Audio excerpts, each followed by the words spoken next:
Hey everyone, Kristyglass here with a finished object for you and a Frenchie. I wanted to share one of my Rhinebeck makes this year. So this is 2021 New York Sheep and Wool Festival, aka Rhinebeck, and I have plans for several pieces. I don't know if I will get to all of them, but I wanted to shoot the video about the first piece that I finished while it was still fresh. So this is the OMG overalls by Pickles, and I don't have them on, but I will put them on soon. So here is the bib of my OMG overalls. I have 2 buttons on each side because just in case the wool grows as I wear them, I can move the button down. Now where I've placed this first button is where I think it will look the most fun. So it's meant to be a little bit oversized, especially in the hip area, almost a drop crotch situation. So here, and actually I put on some patchouli Lolo body cream, Lolo body care patchouli while I was working on the cross stitching of this bib, and it still smells like patchouli. Okay, so here is the front, and then here is the back of the overalls. And then you can see these long legs. And there's so much to say about this, so I guess I'll just start from the beginning.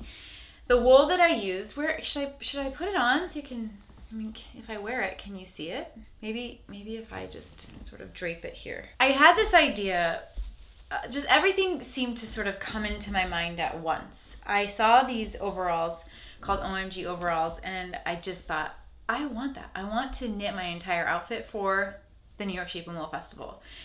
Unfortunately, these overalls are a fingering weight. So the wool that Pickles provides for their patterns, I didn't think I could really get. So I did a bunch of research. I studied all of the yarn out there, and I decided to use the Shetland from Harrisville. This is called Magenta, number 23 Magenta. It is 100% virgin wool. A 50-gram skein has 217 yards, and it says needle size 2 to 4. So I did all of the math, and I ordered, I think it was 8 skeins of this Shetland.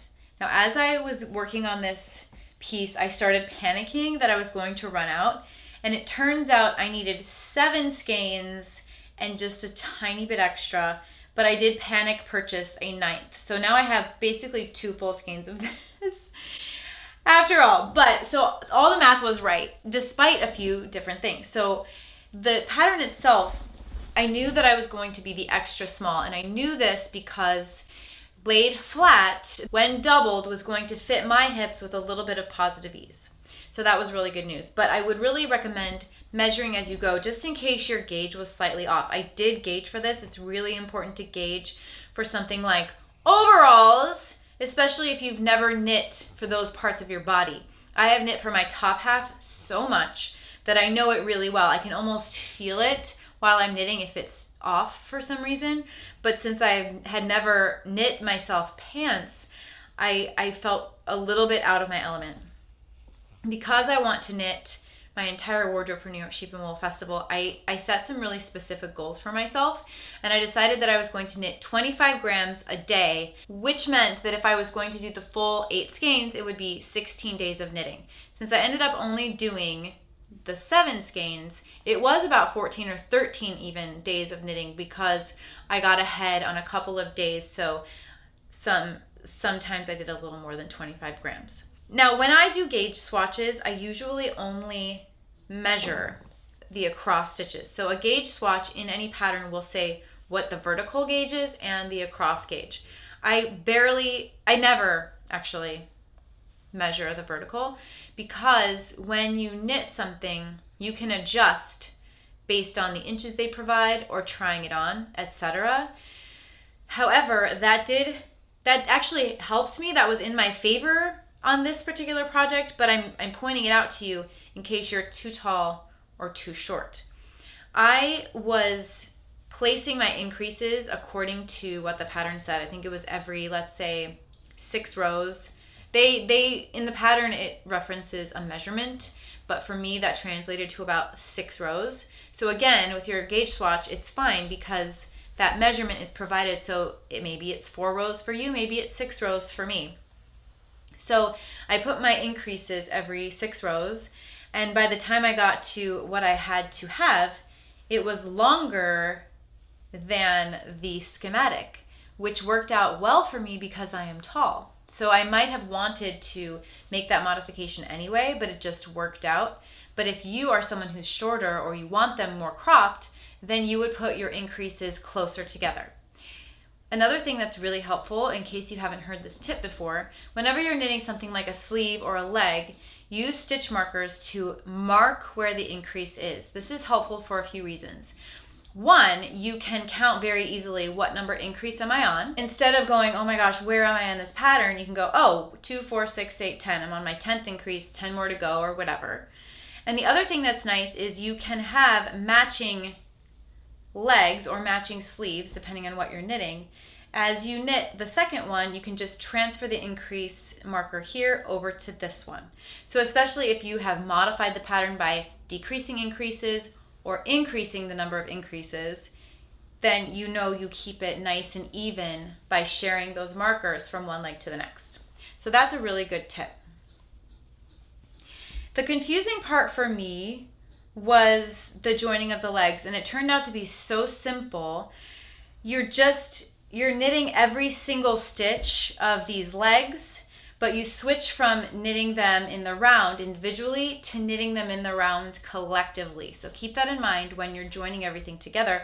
And then you have just a tiny few ends to weave in here in the middle. Now I ended up changing slightly my sizing. So as I got close to my buttocks area, I decided to remeasure everything. So I figured out that the widest part of my lower hip that incorporates my backside, it was going to be an exact, almost negative ease fit based on what I had so far. And I wanted to make sure I had at least an inch on each side because I wanted it to fit kind of like the picture. Mine fit much smaller than the picture, it turns out. But I was able to change the number of decreases to accommodate for my measurements. Now the way you do that is you measure yourself and then you compare your measurements to your gauge swatch. So let's say 1 inch of your swatch is 6 stitches or something like that. Then you know if your widest part is 40 inches around, then you're going to need 40 times 6 stitches around. So that's 240 stitches. So when I saw that my decreases around this area of my body, when I saw that the decreases for my size were going to have it to be less than 240 stitches, I thought, well, that is not going to fit me. That's going to be tighter than I want it to be. So I just didn't do as many decreases. I only decreased to the amount of stitches that allowed for 1 inch of positive ease on each side of my body. So I hope that makes sense to you when I'm explaining it. I'm not trying to be confusing, but it's just math. And it's the same with if you're adjusting for bust or waist or high hip. If you take your tape measure and you know what your measurement is and you have your gauge swatch for reference, and by the way, this is a perfectly fine gauge swatch because look, you've done all this knitting already. Just use that same tape measure to measure it out and say, okay, each inch is this many stitches, and then compare that to how many stitches you're supposed to have at certain points in the pattern, and you can adjust for that. So I definitely did adjust. I did less decreases because I wanted to make sure that my hips would fit inside of here. And I'm so glad that I did that. I didn't have to rip back. I didn't have to try on and go, oh shoot, they don't fit. I was well aware of it as I was going. So I really want to point out how easy it is to modify this pattern. I did eventually, I think, catch up and get the right amount of stitches because I'm much smaller on the top. So the extra small is perfect for my top. And I think in theory it would have been perfect for my hips based on the measurements in the pattern. But I think that even though I did do a gauge swatch, I think that my gauge tightened up over time. So I needed to make sure that I was double checking that before I got to the widest parts of this pattern. I am surprised at how skinny this is. I thought I did not modify this at all, and on the model it looks much wider. So I'm not mad about it because actually I'm glad about it because I'm wearing a turtleneck today and I plan on wearing a similar silhouetted sweater underneath these overalls. So actually I'm pleased that it is this thin because I think it will really still showcase the sweater I'm wearing underneath very nicely, and that's what I wanted. And I want to talk now about how I added this cross stitch to my overalls. I had this idea of not double stitching over my make, but just adding this nice cross stitch element to it. And since this is on a 3, you can see how fine it is. I was thinking about how am I going to cross stitch this because I don't want it so small. I don't want it as small as these stitches. I want it a bit oversized. So I did a little research and I just used in my Google search cross stitch sweater. And as I was researching, I tagged a ton of different cross stitch patterns on Etsy and images on Google, and I ended up settling on this really beautiful sweater on prettylifegirls.com. And on prettylifegirls.com, they have a blog post, I'm looking at it right here, that says how to make a DIY embellished sweater with cross stitch. It came out in November 2019. And I was so thrilled to see that they had a template. So I signed in for free and downloaded this template for free. And I printed it on this really cool paper that I discovered at Neon Tea Party. It's called Sulky Stabilizer, and so it works in any regular printer. I just did one test on my own paper to make sure I was putting it in the right way, and I printed it out, and then I cut it out, and I put it on this project. Now, I started it before I realized that you're supposed to peel off to expose the sticky part of the paper. So that was just me being really uneducated and really new to this, and also I'm really bad at reading all of the words on a package, so I think it would have been very clear if I'd read the package, but I didn't. And so I started in the center of this, and then I realized, oh my gosh, I didn't peel off the paper. So I was able to work around and peel it off, which was brilliant because it stuck to my knitting, which is the point, right? To stabilize it. And then when you're all done doing all of the cross stitch or embroidery, it's used for embroidery too, you just wet it and it dissolves away. And since I had already knit this part in the middle, there was a little bit of the plastic underneath, but it was very easy to pick out. A little bit tedious, but it was easy to pick it out, so all was right with the world. So I was very pleased that the printout, I didn't have to change the scale or anything. It fits so nicely right here on this panel. I ended up using some similar colors to what they had in their visual. A lot of these are sparkle yarns. I got a lot of this from Cake Wool. I got a lot of these wools from my Ziggy Interrupted kit that I got from Cake Wool. And then I utilized some other fingering weight yarn in my stash, holding it double because I wanted it to have a nice thick quality to it. I used a chenille needle. So a chenille needle is not a yarn needle, it's nice and sharp.